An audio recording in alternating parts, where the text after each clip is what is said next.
ମୁଁ ଆଜି ଯାଉଛି ଲୋ ଅପା ମୋରି ପାଇଁ ତୁ ଆଜି କେତେ କଷ୍ଟ ସହିଛୁ ଟ୍ୟୁସନ କରି ନିଜ ପାଇଁ କିଛି ନ କରି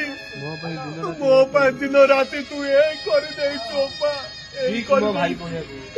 ଠିକ ମୋ ଭାଇ ପଢିବାକୁ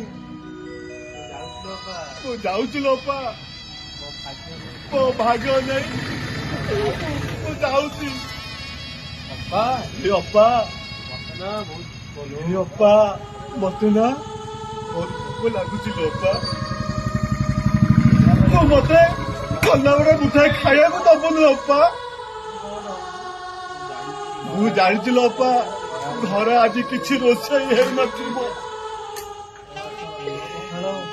ତୋ ହାତର ଲୁଣ ପଖାଳ ମୋ ପାଇଁ ପରା ସ୍ୱର୍ଗ ସୁଖ